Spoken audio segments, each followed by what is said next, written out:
Morning, everyone. So this is the key to this 2012 Ford Fiesta hatchback SE. I wanted to do a little bit of an economy car video today. That and this also has a 5-speed manual, so I love driving manual transmissions, so that's going to be a little bit on the fun side. The dealership's waiting for a mirror cap for this, so don't pay any mind to that.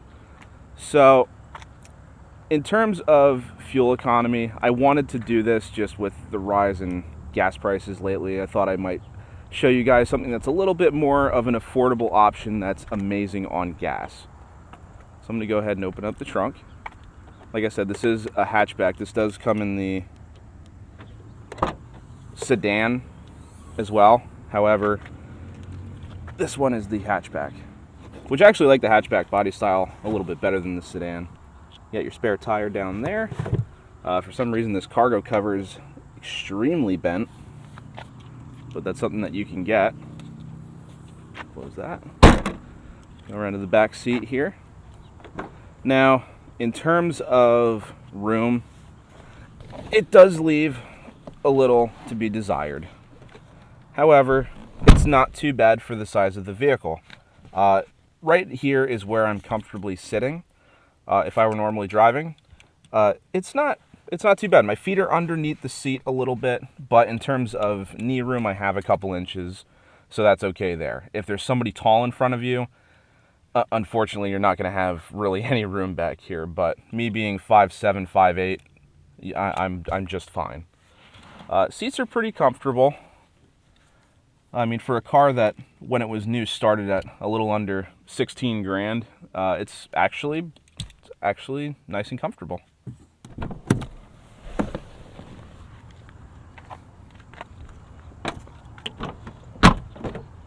Go ahead and pop the hood.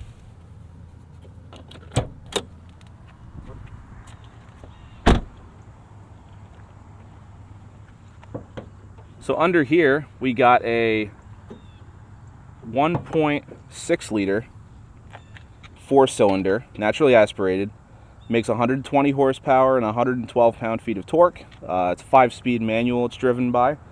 Fuel economy is really, really good. You average around 29 miles a gallon around town and about 38 miles a gallon on the highway. So a super, super cheap, economical car to drive in. And with it being a manual, that just adds a little bit of fun. I mean, to each their own. Not everybody, there's some people that hate manual transmissions. It's definitely an acquired taste and a personal taste. However, I really like manual transmissions. You kind of feel more connected to the car. There's not as much stuff, with an automatic, most of the time the car is doing the work for you. Sometimes I'm in the mood to do the work. I'm going to go ahead and put my foot on the clutch and start it up.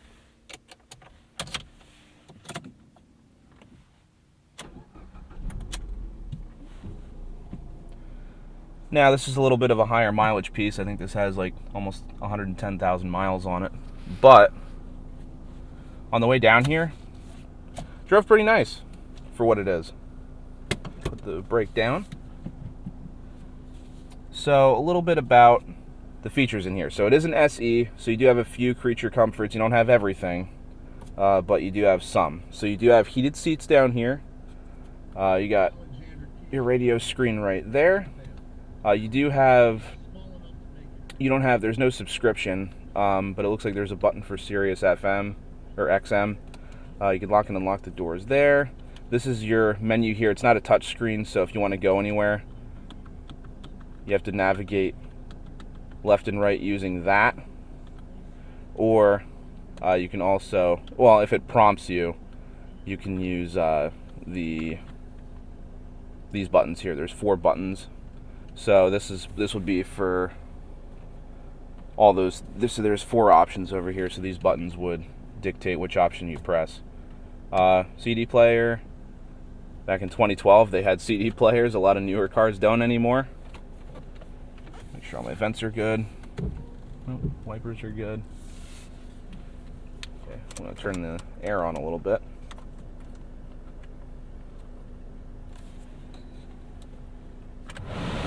Oh man. Now see, that's what I didn't notice. That's one thing I actually don't like. So 1 and 2 are pretty much non-existent, and then 3 or 4 does their thing. So that's really interesting. I don't know if that's how all Fiestas are, or if that's something that needs to be looked at. Cruise control here. You can flip between your radio stations using this button right here. You have your, this does have sync with it being an SE. It's not an S, so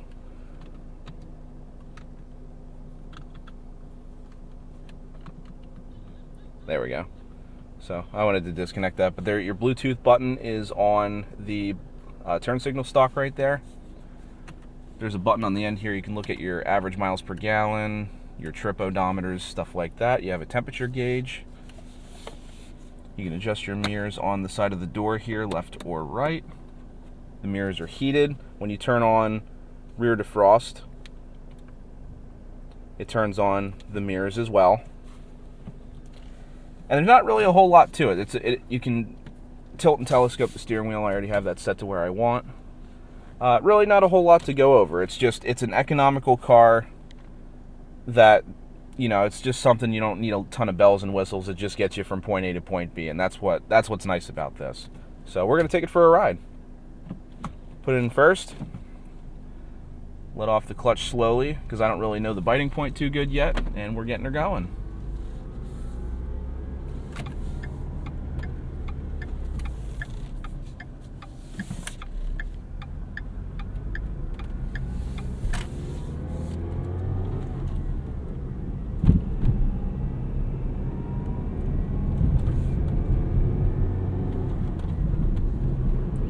Shift throws feel pretty smooth. Not really a ton of play in the shifter.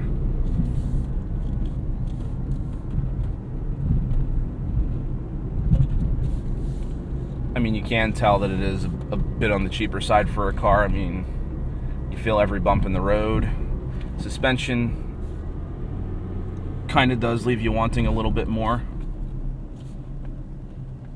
But again, this is point A to point B. Fuel economy is the priority with this vehicle. Rode the clutch a little bit there.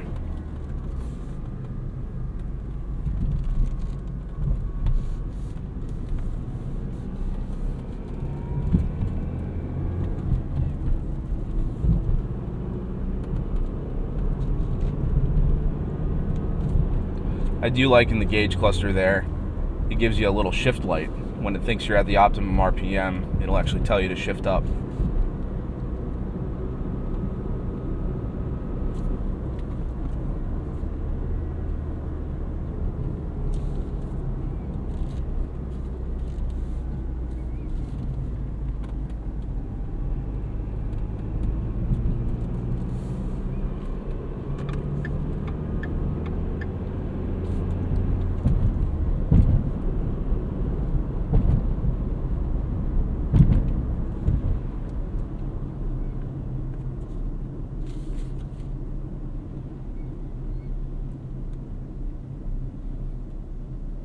Doesn't ride too bad. I mean, so far the seats are pretty comfortable.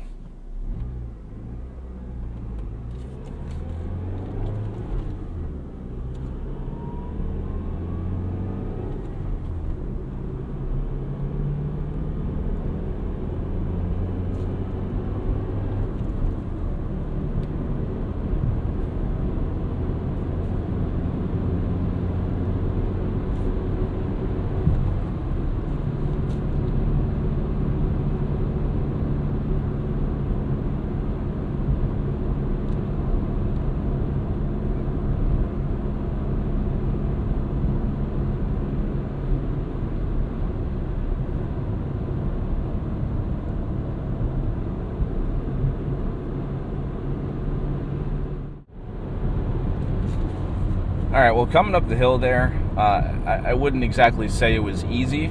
I did have to drop down 2 gears to have enough power and torque to get up the hill. So for super steep hills, this car is definitely not ideal. It's more for flat road driving. Let me try rev matching. Yeah, not too bad.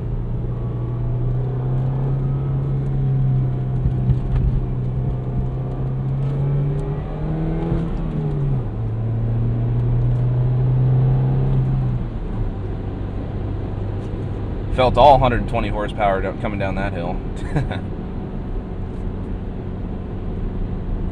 Definitely tell it's struggling a little bit right here. I mean, it's a hatchback, and center of gravity isn't terribly low, so I mean, I am getting a considerable amount of body roll around turns, but it's not a race car. It's an economy car.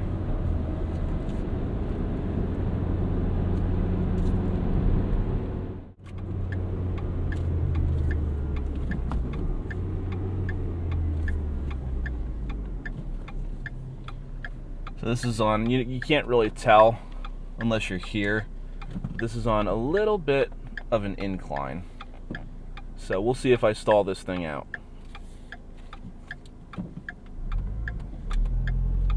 Oh, actually, that's nice. This has hill hold, so you don't rock back. That was a nice surprise.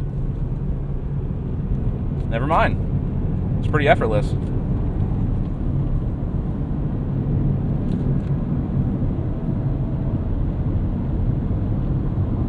See, I felt the brake pedal tighten up a little bit, so that was probably the hill assist.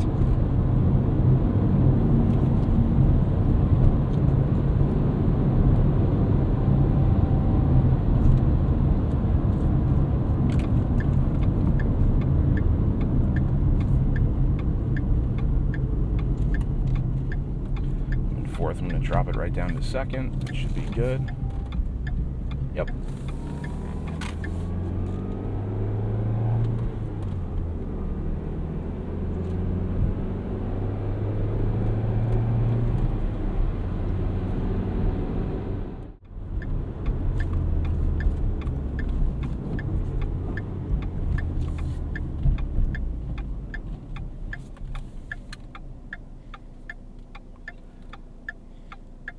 All right, so we're gonna see what 120 horsepower feels like on the on-ramp. Honestly, it is kind of nice to just get back to the basics of something that sole purpose is fuel economy. No fancy bells and whistles or anything. Just basic economical transportation. I'm gonna start out in second just because first gear is very, very short. All right.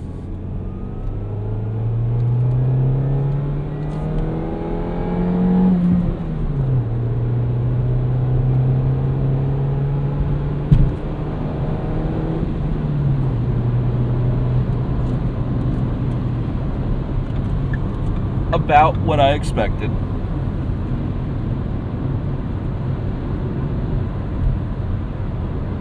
We just, by the skin of our teeth, got up to the speed limit.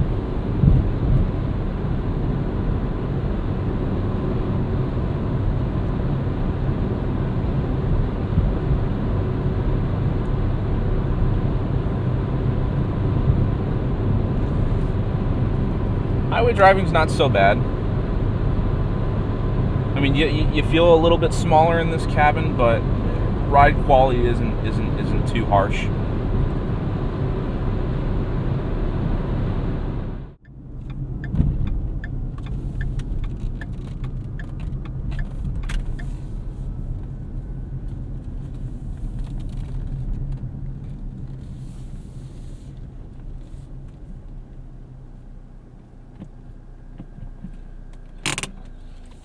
All right.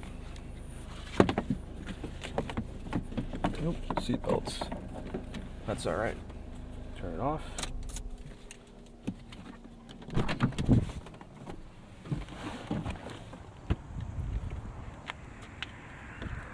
Well, like I said, it's a nice experience to just get behind the wheel of something that it doesn't really have any frills or anything like that. I mean, it has heated seats, but it's just nice to have something, drive something economical, and that's its only purpose. I mean, drive quality was okay. It's about what you'd expect for, a $10,000, $12,000 car. or under. I mean, depending on the mileage, something like this is probably under 10 grand. But I mean, all in all, I thought it was pretty decent. I mean, it's definitely a viable option for somebody who's just starting out. You want to learn manual transmission, something to get from point A to point B for work. You know, if you're worried about gas prices, you know, I just think it's a pretty viable option. So I really hope you guys enjoyed the video. And as always, I will see you in the next one.